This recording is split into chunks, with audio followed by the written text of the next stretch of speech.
And I told Miss Selena, that's not true. It's not a time issue. It's a choice. Because if a person chooses to live their lives the way they want to live, they will reap what they sow. It's a choice. That's why I'm always telling you, what kind of life do you want?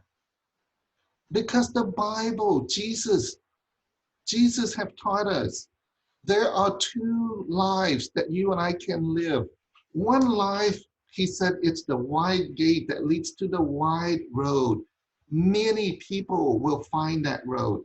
Many people will live and walk on that kind of path. It's wide. The majority of the people are living that kind of road.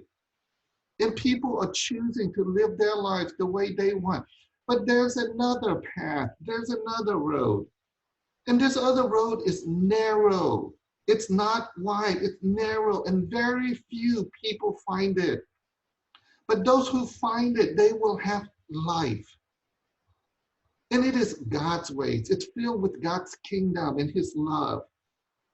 But we need to choose and we need to obey. So what are the choices we have to make? What are the priorities in my life? What are the priorities in your life? How do I treat my spouse? How do I treat my children? How do I handle money? How do I deal with my job? How do I do my hobbies? What do I do with food? What do I do with sex? We talked about that yesterday. How do I live my life? What about my relationship with my spouse and the fact that we're different? Do we appreciate the difference? Sometimes, instead of appreciating the difference, we become jealous. Oh, why is my wife more like this? Why is my husband more like this? We become jealous or we become angry and upset because they're different. But no. You know, it's a sad situation in Christianity when people hear that another person receives some good things. For example, sometimes people hear me sharing testimony that I can have a good family and I can have a good marriage. And sometimes people get very envious in a negative way, jealous, or they even feel bad. I've had people that told me, don't you know? I've had several people. I even had a pastor that said one lady in her congregation told him when I said how good my marriage is, it made them feel bad. I said, what is that all about? What does the Bible say? The Bible tells us this, that we should rejoice with those who rejoice and we mourn with those who mourn. So if somebody has something good, we should rejoice. We don't want to hear people, every person that comes up, every Christian that come up to the front, you know what, my marriage is so bad. Oh, my marriage is hell. My marriage is such a big mess. My marriage is so dysfunctional. My life is so bad. And you said, I'm so glad you shared about how bad your marriage is. Oh, how bad your life is. Oh, it makes me feel so much better because you also live a bad life. It's like I get out happy and excited when I hear a testimony of a bad life. What is that all about? No, it's wrong. We should be so encouraged and so challenged because we need more testimonies from people, from families, from marriages, because we are children of God and children of God should be living the life that is abundant. So if we hear someone, as long as they're not boasting, and they're not prideful about it, and hope I'm not coming up as prideful. I want to come up out as encouraging for you that this is something that we all can have in our lives. But we need to hear good testimony. Why do you and I want to follow Jesus? Because of who he is and the life that he led and the testimony that he is. That's why Paul in 1 Corinthians 11:1 said, imitate me as I imitate Christ. We want to hear good testimonies so that we can model after them. So please don't be jealous. If you have jealousy about that, you got to let that go. But we should rejoice. So the differences, with one another, we should learn to grow in it and to appreciate it. And if we work together without differences, the two of us can become so much stronger together.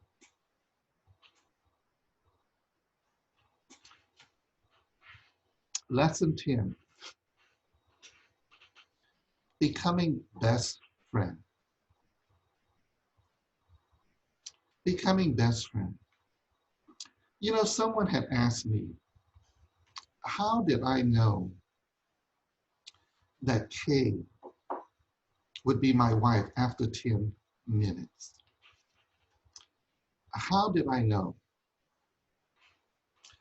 It's, really interesting. In America, if you ask someone, before you marry the person, what are your criteria? And the person would say, well, I want someone who loves God and someone who loves me. That's what they say. But I would tell people, I say, those are not very good requirements. Now, if you're listening to this, you're probably thinking, what are you talking about? Are you teaching us heresy?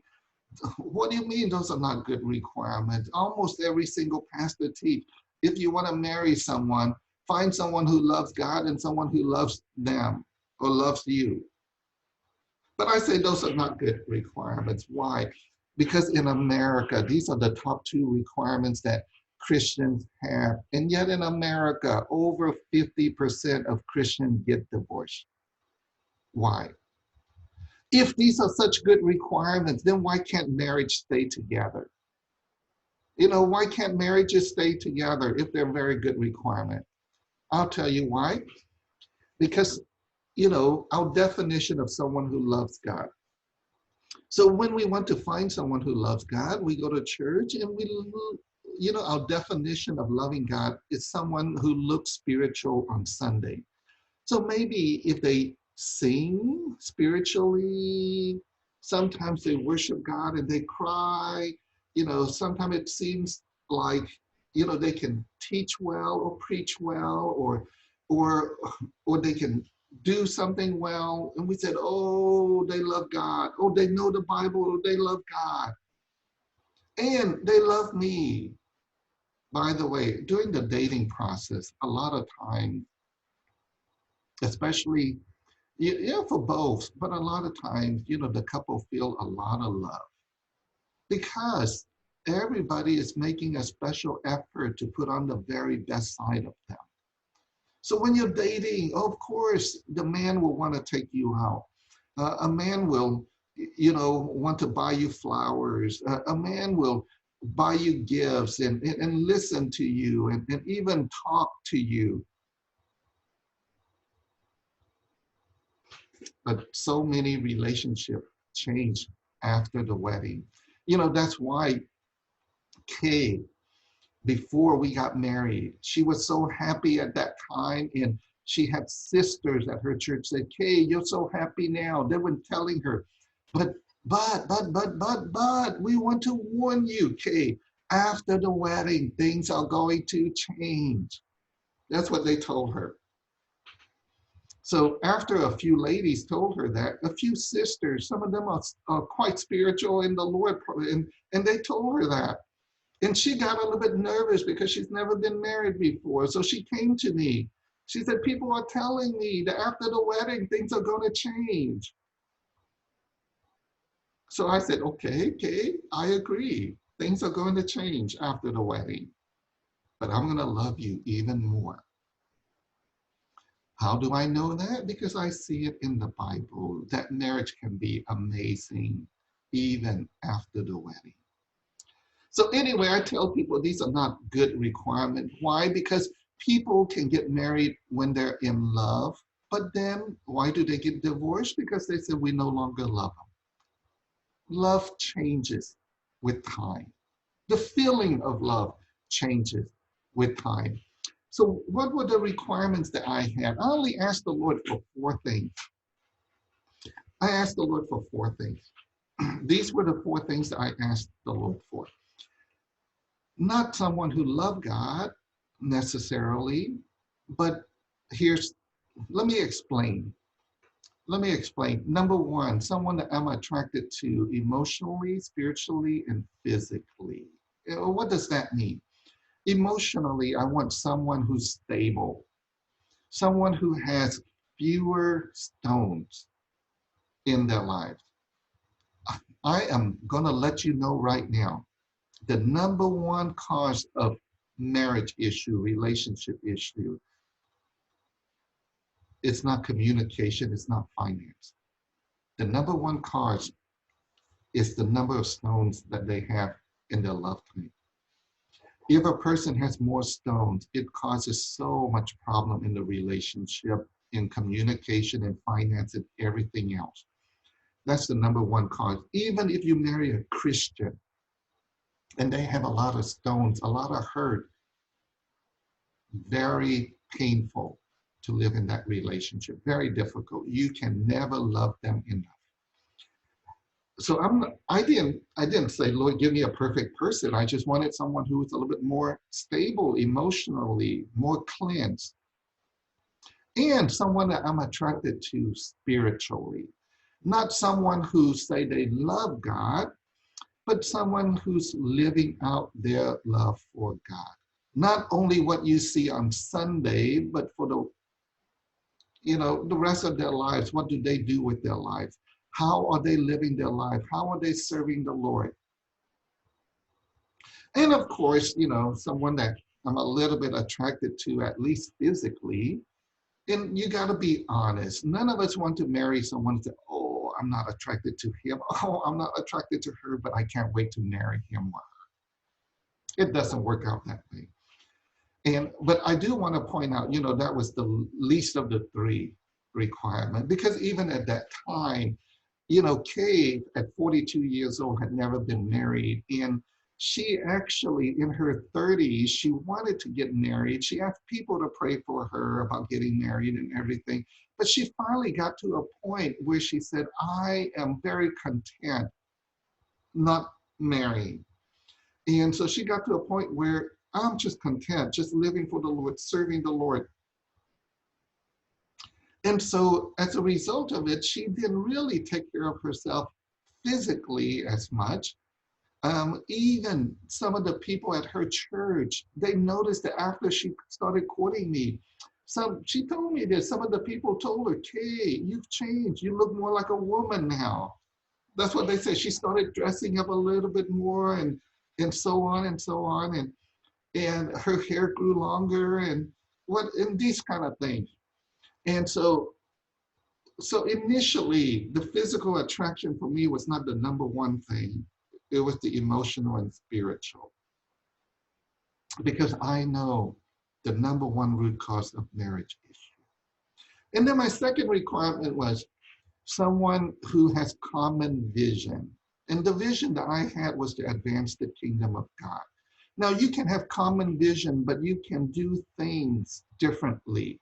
Or you can even do things in different ways, but we fulfill the same vision. And my third requirement was someone who loves children and teenagers, because I had two teenagers. My requirement wasn't for her to love my teenagers, but for her to naturally love children and teen. I know that if she loved children and teenagers, she won't have any problem with my kids.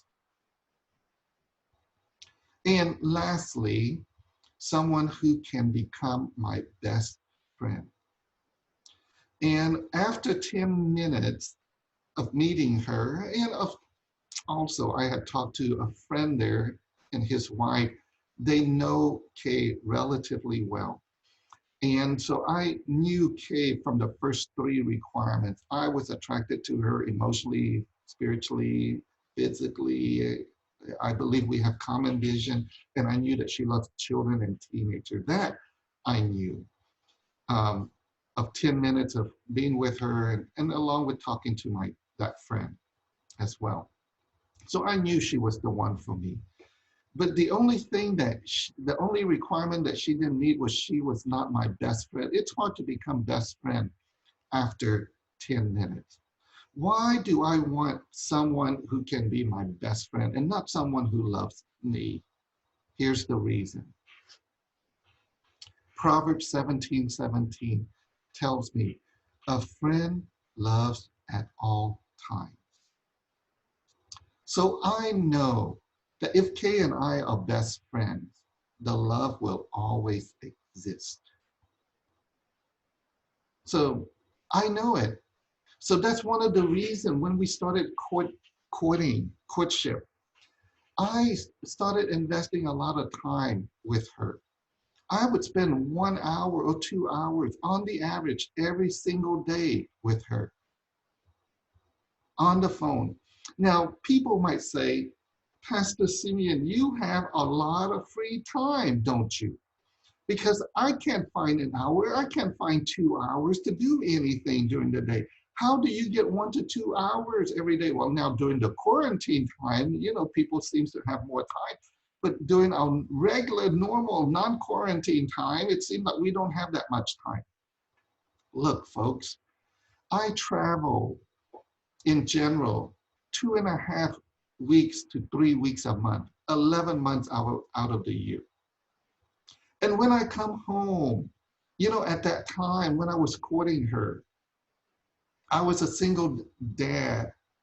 My 2 teenagers, I have 2 teenagers, and they were still going through homeschooling. So imagine the homeschooling aspect. So we joined co-ops and everything, and that helped. But I still had to take care of the house. I still have to take care of any issues at home. And I still disciple people, and I answer every question that comes my way. And I spend time preparing for teaching and all these things. And anytime I come home, I have a week and a half to get things back in order, to make sure my children are okay, to make sure all their needs are met. I cook for them at times as well. Quite often when I was the only parent. So that means I go grocery shopping and all of these things. And it takes me a long time to go grocery shopping because I always try to get the best value, because I don't spend money unwisely. So it's not that I have so much time. It's I learned to put my priority right. So I know if Kate's going to become my best friend, I have to spend a lot of time with her. I have to invest in the same way that I invest with my children. I made decision early on with my kids. If they need something, they can come to me and they can share and they can ask. So there was a time with Kate, I had mentioned to you before, I think on the first day of this lesson, I was talking to her 1 to 2 hours a day and I was using my phone. And after a couple of weeks, I said, come on, this phone is not cutting it. So I upgraded to my laptop. Why? Because I can see more of her. So with the phone, my heart was just going boom, boom, boom. But with the laptop, my heart was going boom, boom, boom. It was so exciting. And I grew more and more in love for Kay. And the more I got to know her, the more I loved her. And I want to tell you, there were times 1 and 2 hours were not enough a day. I remember one day I was talking to her. And when I was talking to her, at 6 o'clock Houston time. And usually we don't talk more than 2 hours, but that day at 8 o'clock, we were still talking. And then at 8:30, 2.5 hours later, we were still talking. And at 8:45, we were still talking. So I've already had it planned out. The latest that I can talk to that day was 3 hours, 9 o'clock. So at 9 o'clock, we would have to stop because I had a meeting at 9:30 and I need 15 minutes for my shower and 15 minutes to drive to that coffee shop. And so I had it planned out. So 9 o'clock, I need to stop so I can take my shower. So at about 8:55, I was thinking, okay, all right, 8:55, okay, 5 more minutes. At 9 o'clock, I said, well, I can take a 10-minute shower. I can go to 9:05, 10-minute shower. At 9:05, I can take a 5-minute shower, 5-minute shower at 9:10. Who needs a shower anyway? Just to get an extra 5 minutes being with Kate. So that's how we began to grow in our relationship. For her to become my best friend, we spent time communicating, talking, sharing. And ever since then, it's been like this. Kay is my best friend. I talk to her about everything. I enjoy being with her about everything. Like I said earlier, there might be certain things that I don't like to do, but with Kay, you know, there's a commercial in America about jewelries, diamonds, you know, and it goes something like love, and the jewelry is the name of the jewelry company is K. So it's a love begins with K. That's the motto. So I like that. It applies to me. Love begins with K. With K, she makes walking, she makes hiking exciting. So I enjoy being with her. A best friend is someone that you care for, someone you trust, someone you want to please. I really want what is best for her, and I know she wants what is best for me. Someone you're committed to, someone that you love and respect, someone that you can pray with and play with. Okay, let's talk about pray and play for a second. If you are going to be best friend, look, there is a problem that in our Christian world, especially for Asian, you know, sometimes Chinese and Japanese, we make going to church, we make being a Christian something so formal, something so serious. And it's always about spiritual things. It's always about reading the Bible, praying, you know, and always something very serious. And those things are good. Reading the Bible and praying are good things. But it's not just reading and praying and being serious all the time. You look at Jesus. Jesus played with his disciples. He ate with them. He cooked for them. On the beach, he went fishing with them. And they caught 153 fish. Do you think they were serious all the time? Do you think they were serious all the time? No, they were not serious all the time. Look, when they caught the 153 fish, you remember how it started. Peter had been fishing all night, and Peter is a fisherman, and he didn't catch a single fish. All right, now that's pretty bad, you know, because I can understand it if I'm fishing with the fishing pole and I don't catch any fish. But when you're fishing with the net, and they're casting the net overboard, and not one single fish all night long, that is a bad day of fishing. So Jesus would tell them, let's go out. And Peter was a little bit frustrated. Hey, come on, master, come on, teacher. I'm a fisherman. I've been fishing all night. I know the water. There's no fish out there today. But they went out anyway. And they landed so many fish that they had to call the other people in the other boat to come and help them get all of those fish out.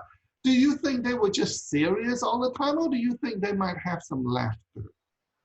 Because I remember one day I took out my kids, Singming, my son, and we were fishing. And one day, one night, we caught over 200 fish. No, they were not big fish. They were, 8 inches or so. And we caught over 200 fish. And sometimes we will catch 2 or 3 on one line because we put multiple hooks. And it wasn't like, serious all the time. Sing me, I caught 2 more fish. Sing me, I caught 3 more fish. Dad, I caught 2. I caught 3. It wasn't all serious. We were having so much fun. We were laughing. We were like, Dad, look, I got 2 more fish. Dad, look, hey, Singing, look, 3 fish. So fun. The same thing when Kay caught that big fish in that picture that you saw. She was thrilled. So we want to spend time together. We want to be able to play together.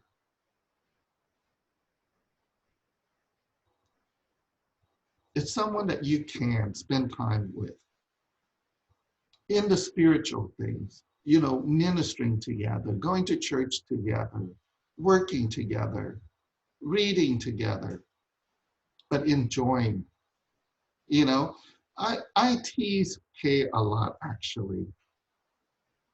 You can't see our house here, but at the kitchen, it leads to the backyard, and then there's a counter that, like a bar stool area counter. So one day she was outside, and I saw that she was getting ready to come in, and I was behind that counter, and she was about to come in, and I ducked down so she couldn't see me. So when she walked in the house and she walked towards the area, I jumped out from there. I go, boo, and she go, ah, and I gave her a hug. So I tease her and I joke with her and I play with her at times because life is not always serious. By the way, if it's serious all the time in the kingdom of God, Romans 14:17 would say this. It would say the kingdom of God is not just a matter of eating and drinking, but of righteousness, peace, seriousness. But it doesn't say that. It's in righteousness. Kingdom of God is righteousness, peace, and joy in the Holy Spirit. So Jesus wants to give you and I joy and being best friend. It's someone that you can share your heart with. And if I were to ask you, is being transparent a good thing or a bad thing? Is it good for you to be transparent with your spouse?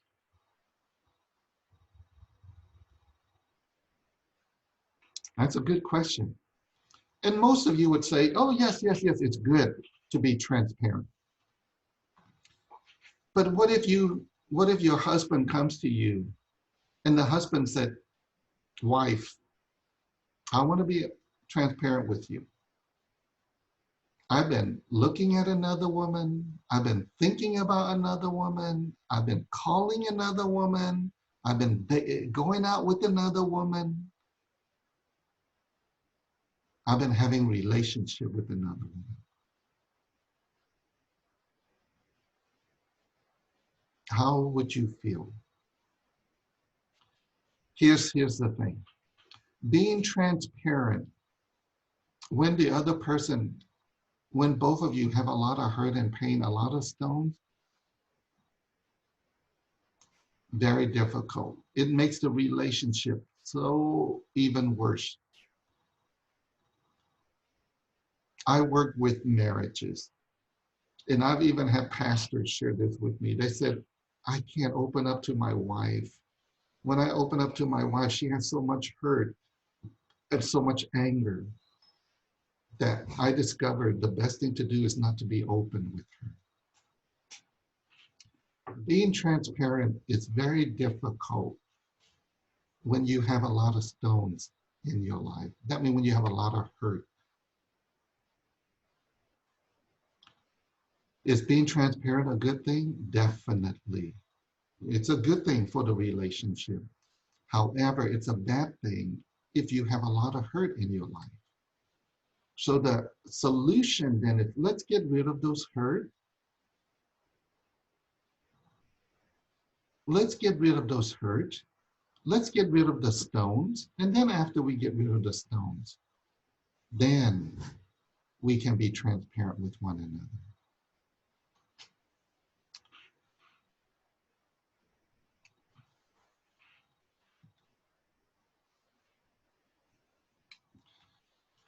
So let me summarize. These are some of the ways that I've been adding, that Kay and I have been adding water to our relationship. We got our priorities, what's important for us. Look, if I'm living my priorities, my time will be invested in those priorities. If Kay is a priority for me, I will invest time with her. I will invest time with her. If my children are my priorities, I will invest time. And people say, we don't have time. I want you to know, this is interesting. When I got my priorities right, God gives me more time. Even with all of the busy schedule that I have, I never lack time for Kay or my kids. I still have time to go fishing. And I'm talking about even when we're not in the quarantine. Now in the quarantine, you seem to have more time, and that's true. But even outside of that, I always find time because what are my priorities? And because I got my priorities right, then God allows me to accomplish things much quicker. I can do my work much quicker. I can be more effective. I have more a clear mind, and I'm able to do things much quicker. So I get my priority. I learn to add love and respect. I learn to appreciate the differences.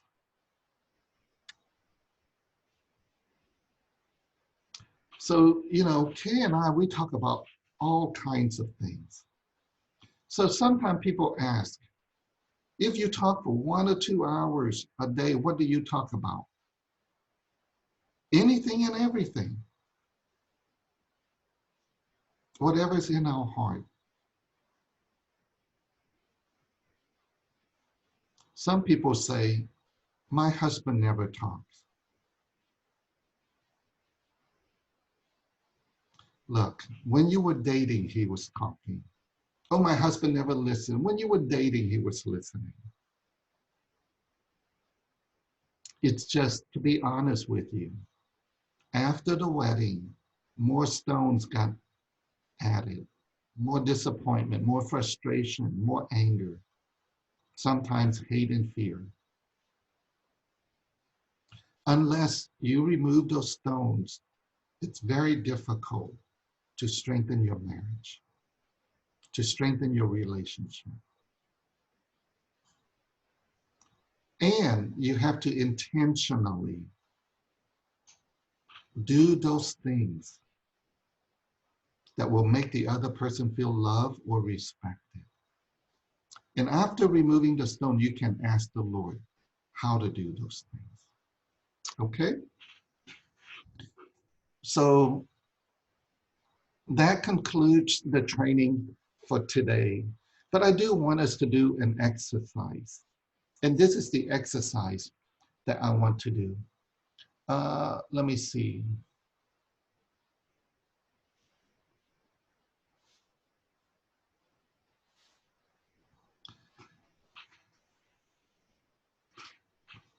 Do you remember this handout? Are you guys seeing it? Yes. Okay, good. Some of you might have downloaded this handout. Now we're gonna spend the next few minutes doing this exercise. Okay. If you downloaded the handout, you can fill this thing out. But if you didn't download it, it's okay. Just get something, a pen and a paper to write on. I'm going to give you a few minutes and I want you to answer this box right here.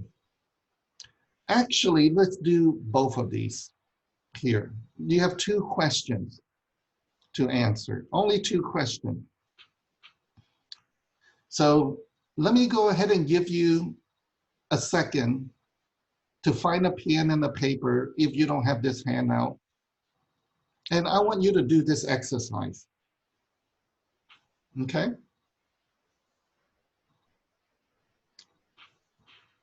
And this is, I'm gonna give you another 20 seconds or so. Find a pen and a paper.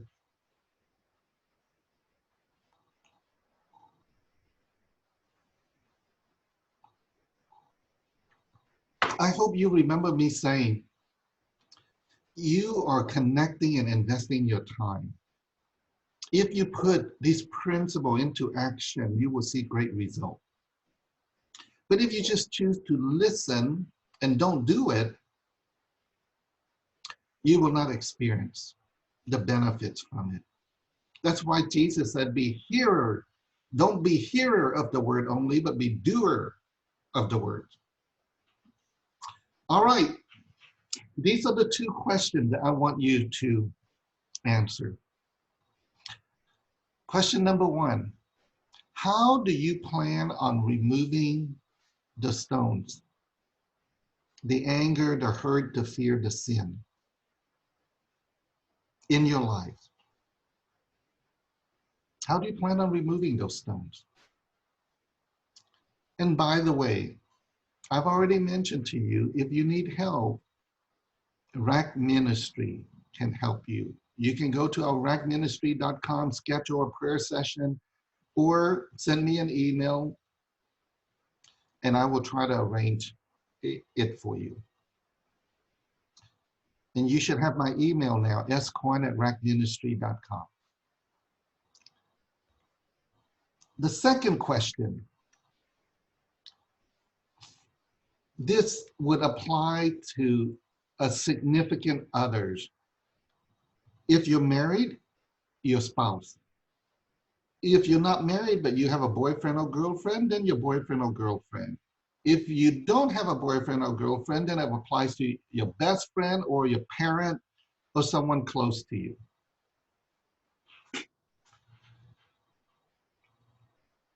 I want you to fill out the ways that you can add water to the other person's love tank.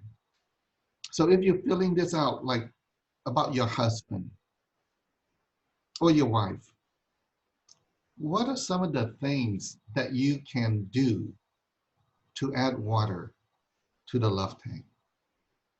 Okay, so I'm going to give you guys about 7 minutes or so, 7, 8 minutes. Think about that, fill it out. And then we're going to do something a little bit different. I hope I can get it to work. I've never done it with Zoom before, but let's see if we can get it to work. Okay, so go ahead and spend a few minutes filling out these 2 questions. And I'm going to stop the recording for now.